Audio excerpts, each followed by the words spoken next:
Hola cinéfilos, yo soy Brad Pig y esto es Criticoin. Tal vez me conozcas por mi trabajo como actor y director en la miniserie Pigs of Pigs, cuyos episodios puedes ver en estos enlaces.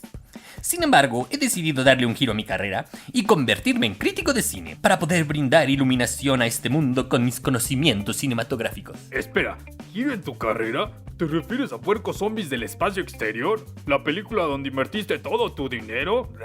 Esa fue un fiasco. Ni a tu mamá le gustó. Y eso que yo soy tu madre. Además, una cuenta de YouFace y una cámara no es un giro en tu carrera. Ni que fuera suya. Consíguete un trabajo de verdad. ¡Mamá! Rick, ¿ves lo que provocas? Por cierto, tu trabajo como tripié provisional es el de sostener la cámara, no interrumpirme y provocar la ira de mi madre. ¿Ira? Ay, Brad, se dice mira.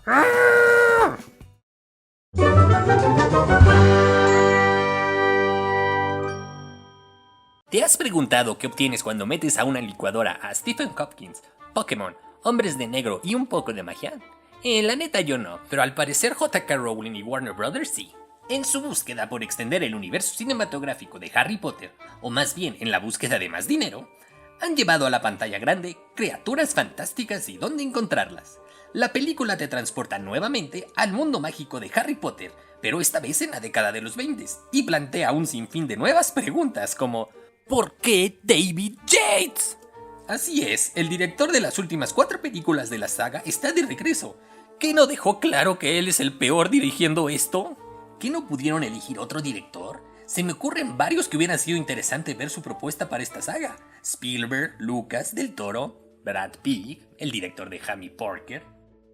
Y aquí es donde comienzan los spoilers, así es que si no quieres que te queme la película, te sugiero que veas otra cosa. Bien, resulta que Newt es Charmander o como quiera que se llame, viaja en barco desde Londres a Nueva York para después poderse transportar a Arizona y soltar a su pájaro. Y no es lo que estás pensando. Me refiero a una de sus bestias... olvídalo, creo que no hay manera de decir esto sin salir embarrado.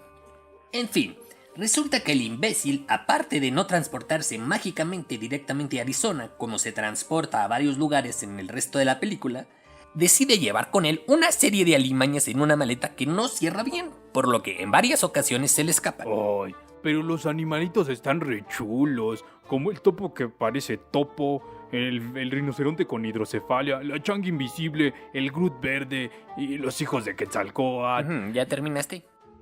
Perdón. Pero este no es el único conflicto. Verán, la actuación de Eddie Raymond es nada fuera de lo normal.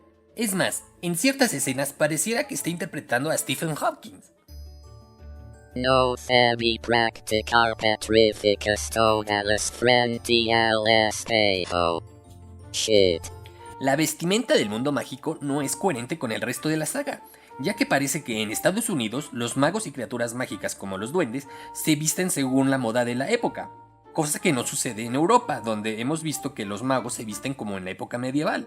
Vamos, Dumbledore se viste como Merlín. Bueno, el primero, porque el último se vestía en camisón para dormir. Otra cosa que no tiene mucho sentido es por qué fregados apenas están estudiando las criaturas fantásticas.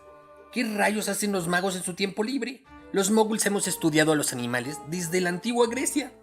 Pero admito que quizás sea solo lo que estoy interpretando en la película y tal vez hayan existido más magizólogos aparte de Newt, quien a propósito, en una de las pocas escenas donde demuestra sus habilidades de magizólogo, hace un baile tan ridículo para atraer a un como rinoceronte en celo. ¡Ay! Esas escenas jamás se borrarán de mi mente.